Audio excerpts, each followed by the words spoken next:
విశాఖపట్నంలో తీవ్ర విషాదం చోటు చేసుకుంది. సాధారణ చెవి సమస్యతో ఆసుపత్రికి వెళ్లిన 13 ఏళ్ల బాలిక విగత జీవిగా మారిన ఘటన స్థానికంగా కలకలం రేపుతోంది. విశాఖలోని ఆయుష్మాన్ ఆసుపత్రిలో వైద్యుల నిర్లక్ష్యం కారణంగానే తమ బిడ్డ ప్రాణాలు కోల్పోయిందని కుటుంబ సభ్యులు తీవ్ర ఆరోపణలు చేస్తున్నారు.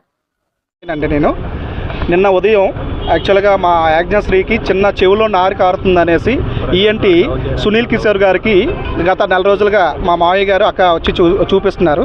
అతను ఏంటంటే చిన్న సర్జరీ ఉంది, చిన్న క్లీన్ చేయాలి ఇయర్ అనేసి ఆయుష్మాన్ హాస్పిటల్లో అడ్మిట్ అవ్వండి అనేసి ఒక ప్రిస్క్రిప్షన్ ఇచ్చారు సార్.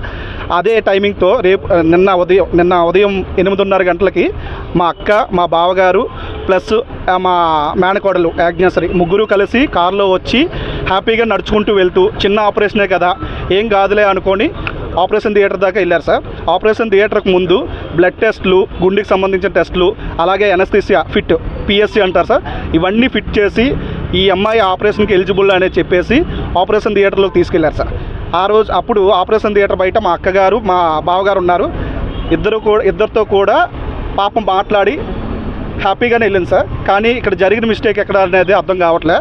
ఆపరేషన్ థియేటర్లోకి వెళ్ళిన తర్వాత ఎనస్థీసియా డాక్టరు జనరల్ ఎనస్థీసియా ఇచ్చిన తర్వాత ఆపరేషన్ స్టార్ట్ చేసే ముందు ఒకేసారి బీపీ రేజ్ అయిపోయి సాచురేషన్ రేజ్ అయిపోయిందని ఎనస్థీసియా డాక్టర్ హడావిడి చేసి అమ్మాయి సిచ్యువేషన్ కండిషన్ బాగాలేదనేసి ఆపరేషన్ ప్లాన్ చేసింది కాస్త ఆపరేషన్ ఆపేసి ఆ అమ్మాయిని హఠాహఠగా ఐసీయూకి షిఫ్ట్ చేశారు సార్. ఐసీయూకి షిఫ్ట్ చేసిన తర్వాత అట్లీస్ట్ పేరెంట్స్ కూడా ఒక సెకండ్లో జస్ట్ ఆ పేరెంట్స్ని పిలిపించి ఒక సెకండ్ చూపించి వెంటనే ఐసీయూలోకి షిఫ్ట్ చేస్తారు. ఐసీయూలో ఏ డ్రామా జరిగిందో తెలియట్లేదు. కానీ నైట్ వరకు ఆ డాక్టర్స్తో మాట్లాడితే, మా బావగారు వెళ్ళి మాట్లాడితే 24 గంటల వరకు ఆ అమ్మాయి తెలుగులో రాదండి, చిన్న సడేషన్ ఇచ్చాం, మీరేం ఇబ్బంది పడాల్సిన అవసరం లేదన్నారు సార్. అదే ఓపిక మీద సర్జను ప్లస్ ఎనస్థీసియా డాక్టర్స్ చెప్తున్నారు కదా అని హ్యాపీగా ధీమాగా ఉన్నారు సార్ మా బావగారు. నేను 5 గంటలకు వచ్చి చూసినప్పుడు కూడా అదే ధీమా వ్యక్తం చేశారు సార్. కానీ నాకు ఏదో తేడా వస్తుందని చూసేటప్పటికి ఈ హడావిడి కాస్త 10 గంటల సమయంలో మమ్మల్ని పిలిచి అమ్మాయి ఆ సిచ్యువేషన్ అయితే చాలా క్రిటికల్గా ఉంది, చాలా ఇబ్బంది పడతారు, చూసుకోండి అన్నారు. మళ్ళీ 1 గంటకి పిలిచి అమ్మాయి అయితే సాచురేషన్ బాగా డౌన్ అయిపోతుంది, బీపీ డౌన్ అయిపోతుంది, అమ్మాయి అయితే ఇంకా బతకదు అని చెప్పారు సార్. మేము ఏం చేయాలో అనేది కూడా మాకు అర్థం కావట్లేదు సార్. చిన్న మైనర్ సర్జరీ అని తీసుకొస్తే పూర్తిగా శవమై మా పాపని ఇచ్చారు సార్. ఎంత బాధ అనిపిస్తుందంటే నడిచెళ్ళిన పాప మళ్ళీ అదే స్ట్రెచ్చర్ మీద శవమై వస్తుంటే చాలా బాధ అనిపిస్తుంది సార్.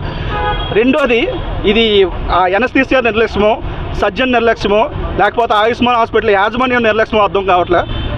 ఇలాంటి సర్జరీలు చేసుకోవాలన్నా భయపడాల్సి వస్తుందండి. చిన్న గోరి సర్జరీలు చేయాలని భయపడాల్సి వస్తుంది. కాబట్టి తగు న్యాయం చేస్తారని మనస్ఫూర్తిగా కోరుకుంటున్నాను. మీడియా విలేకరులు, అలాగే డిఎంహెచ్ఓ గారు, హెల్త్ మినిస్టర్ గారు, ప్రతి ఒక్కరూ ఈ యొక్క సందేహం మీద మీరు పునరాలోచించి ఇదే విధంగా స్టేషన్ కూడా కంప్లైంట్ రేజ్ చేసాం. మాకు తగిన న్యాయం జరిగి ఇంకో పాపకు కానీ ఇంకో పిల్లాడికి కానీ ఎటువంటి అపాయం జరగకుండా చూసుకోవాలి.